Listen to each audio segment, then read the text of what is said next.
is National Recovery Month, a time to raise awareness about substance use disorders and celebrate the journey of those in recovery. I sat down with Shane Hassler, Program Director of Digital Services at Gateway Foundation, to hear how treatment and recovery are possible for those looking to heal and to thrive. National Recovery Month has been around since 1989, and it was designed to get the conversation going in the communities about what recovery is, to reduce stigma and around substance use disorders and mental health. Yeah, probably not uncoincidental is that it's also National Suicide Prevention Month in September as well. I imagine that those two things are very directly tied. Yes, absolutely. What can people do to support people who either A, need to get in recovery or B, are in recovery? There's a couple things you can do. Get educated, right? And that's what I tell a lot of people. Also, if you're trying to support somebody that's in recovery, volunteering, going to recovery events,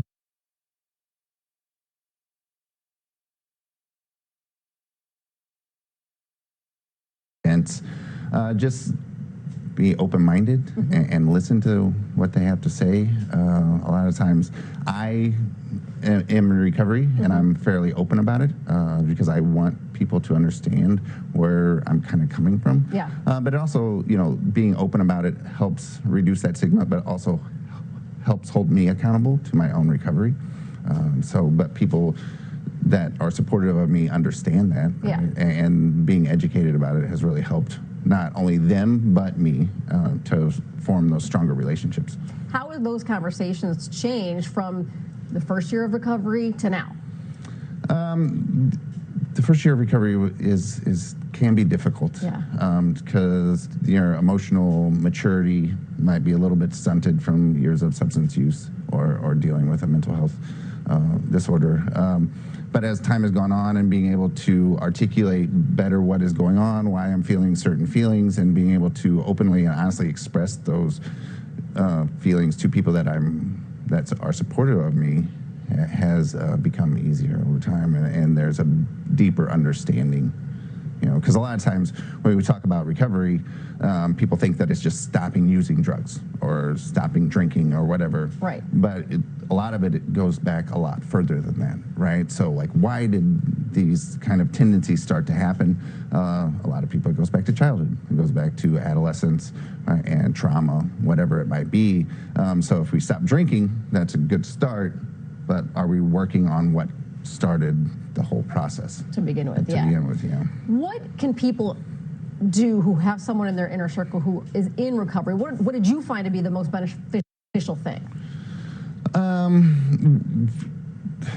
Somebody that listened, that actually had an open mind, But I went to residential treatment. I went to Gateway, and learned a lot of things. And one of the counselors I had there explicitly said to me, your best thinking keeps bringing you back to places like this. Why don't you listen to some professionals and maybe you'll have a chance at this? And that's what I did. I got to a point where I kind of surrendered in a way and said, okay, fine, I'll listen to your suggestions and do what years of experience has shown to work.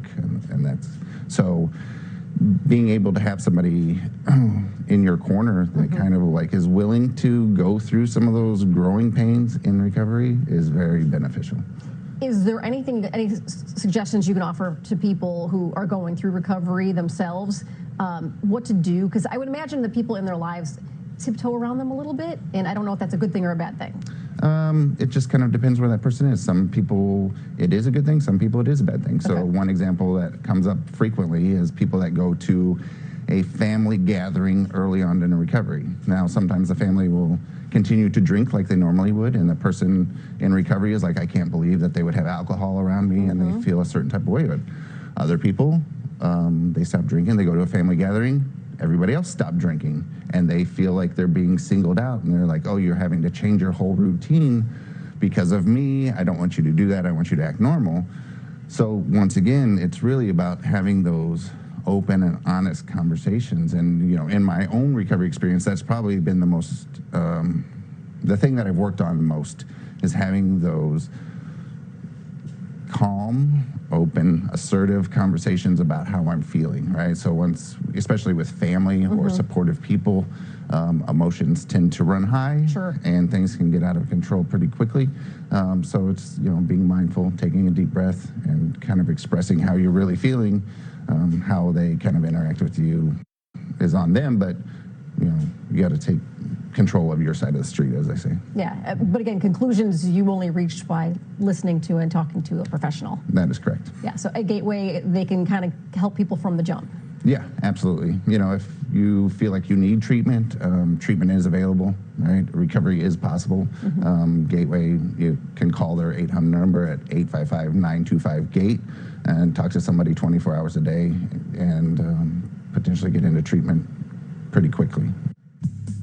All right, call Gateway Foundation's 24-hour hotline, which is right there on your screen, or visit them online at gatewayfoundation.org.